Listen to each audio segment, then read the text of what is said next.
Hi అండి, welcome back to happy recipes. నేను మీ స్వప్నని. ఈరోజు వీడియోలో రెండు బంగాళాదుంపలతో పిల్లలకు ఎంతో ఇష్టమైన స్నాక్స్ని చేసుకోవచ్చండి. ఇవి ఒక్కసారి చేసి పెట్టుకుంటే వారం రోజుల వరకు నిల్వ ఉంటాయి.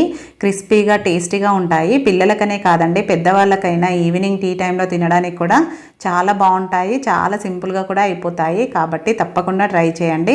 బంగాళాదుంపతో చేసుకునే ఈ స్నాక్ టేస్ట్ అయితే చెప్పనక్కర్లేదు. తప్పకుండా ట్రై చేసి టేస్ట్ కూడా చూడండి. లేట్ చేయకుండా చూసేయండి. మరి ముందుగా నేను ఇక్కడ 2 బంగాళాదుంపల్ని ముందుగానే కుక్కర్లో ఉడికించుకున్నానండి. వీటిని ఇలా సగానికి కట్ చేసుకొని కొంచెం సాల్ట్, పసుపు వేసి ఉడికించుకోవాలి. 3 విజిల్స్ పెట్టుకోవాలండి. కొంచెం మెత్తగానే ఉడికించుకోవాలి. ఇలా ఉడికించుకున్న బంగాళాదుంపలను కంప్లీట్గా చల్లారినాక పైన పొట్టు ఈ విధంగా తీసేసుకోవాలి. పిల్లలకు ఆలు అంటేనే చాలా ఇష్టం కదండి. ఆలుతో స్నాక్ చేసామంటే ఇంకా ఎగిరి గంతేసి మరీ తినేస్తారు. ఇలా మొత్తం పొట్టు తీసేసుకున్నాక వీటిని మనము పక్కన పెట్టేసుకొని నెక్స్ట్ ఒక మిక్సింగ్ బౌల్ తీసుకుందాము. చూడండి, నేను ఇక్కడ పొట్టు కంప్లీట్గా తీసుకున్నాను కదా, దీన్ని పక్కన పెట్టేసి ఒక మిక్సింగ్ బౌల్ తీసుకోవాలి. దీంట్లోకి 1 కప్పు గోధుమ పిండి వేసుకోవాలి. నేను ఇక్కడ మైదా వాడట్లేదండి, మీరు కావాలంటే మైదా కూడా వేసుకోవచ్చు. నేను ఇక్కడ పూరి పిండి మనకు లూజ్గా దొరుకుతుంది కదా, అది 1 కప్పు వేసుకుంటున్నాను. అలాగే దీంట్లోకి 1 టీ స్పూన్ చియా సీడ్స్ వేసుకోండి. చియా సీడ్స్ కూడా చాలా మంచిది కదా హెల్త్కి. అలాగే రుచికి సరిపడా ఉప్పు వేసుకోవాలి. 1 టేబుల్ స్పూన్ వామును కొంచెం చేతితో ఇలా నలిపి వేసుకోవాలండి. వాము ఫ్లేవర్ అనేది ఈ స్నాక్స్కి మంచి టేస్ట్ ఉంటుంది, అలాగే హెల్దీ కూడా. దీంట్లో వేసే ప్రతి ఇంగ్రీడియంట్ కూడా హెల్దీ అనే చెప్పాలి. అలాగే 1 టేబుల్ స్పూను కసూరి మేతిని ఇలా చేతితో నలిపేసి వేసుకొని వీటన్నిటిని బాగా కలిసేలాగా కలుపుకోవాలి.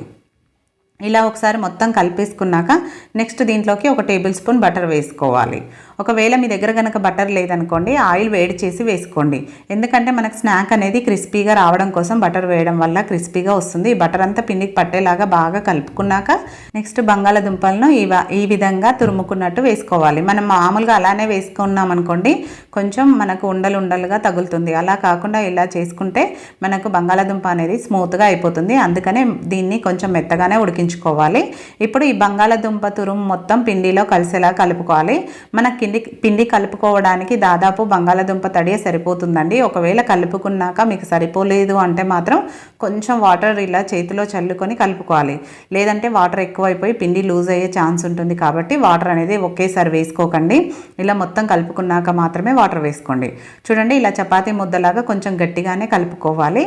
కలుపుకొని దీనిపైన మూత పెట్టేసి ఒక 15 నిమిషాల పాటు రెస్ట్ ఇవ్వాలి. 15 నిమిషాల తర్వాత చూడండి, పిండి బాగా సెట్ అయిపోతుంది.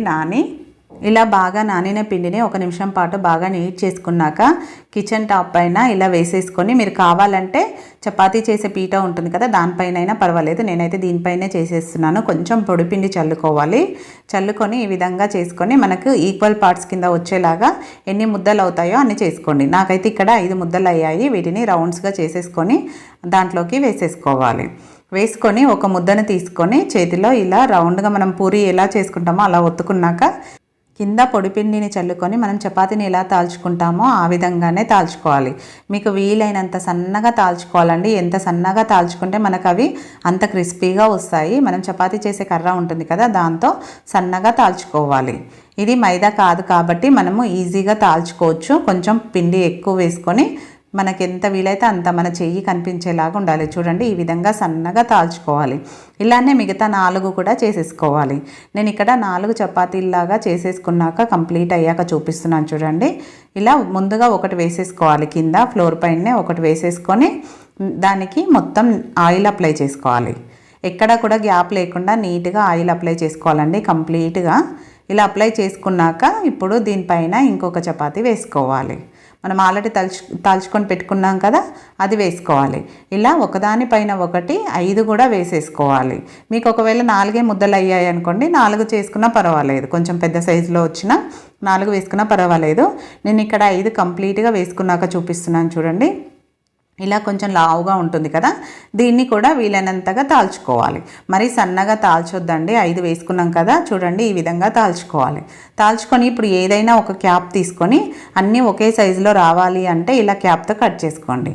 మరి పెద్దగా ఉండొద్దండి. ఇలా కొంచెం చిన్నగా ఉంటేనే మనకు చూడడానికి బాగుంటాయి, అలాగే తినడానికి కూడా బాగుంటాయి. కాబట్టి కొంచెం చిన్నగానే కట్ చేసుకోండి. బాటిల్ క్యాప్ కానీ ఏదైనా డబ్బా క్యాప్ కానీ తీసుకొని కట్ చేసుకున్నాక మిగిలిన పార్ట్ని ఈ విధంగా తీసేసుకొని దీన్ని మళ్ళీ ముద్దలాగా చేయాలి. చేసుకొని 2 ఈక్వల్ పార్ట్లా చేసుకొని మనం ఇప్పటివరకు ఎలా చేసామో అలానే చేసుకోవాలి. ఇలా కట్ చేసుకున్న దానిపైన ఇలా ఆయిల్ అప్లై చేసేసుకొని దాన్ని ఎలా ఫోల్డ్ చేయాలో చూపిస్తున్నాను. జాగ్రత్తగా చూడండి. ఇలా మధ్యలో ఒత్తేసుకోవాలి, జాయింట్ ఊడిపోకుండా మధ్యలోకి ఒత్తేసుకొని ఇలా మడిచేసుకుంటే మనకు మంచి షేప్లో వస్తుంది, చాలా బాగుంటుంది. అలాగే మనం ఆయిల్లో వేయగానే అవి ఈజీగా విచ్చుకొని మనకు ఒక డిజైన్గా కనిపిస్తాయి స్నాక్స్. నెక్స్ట్ ఇంకొకటి కూడా చూపిస్తున్నాను చూడండి. ఇలా మధ్యలోకి ఒత్తేసుకొని ఫోల్డ్ చేసుకొని ఇంకొకసారి ఫోల్డ్ చేసుకొని మధ్యలో కొంచెం గట్టిగా ప్రెస్ చేసుకోవాలి. అంతే, చూడండి, చూస్తుంటేనే అర్థమైపోయింది కదా.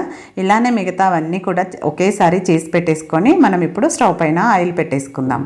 ఆయిల్ కొంచెం హీట్ అయ్యాక మనకు అయిందో లేదో చూడడానికి కొంచెం పిండి వేసి చూడండి.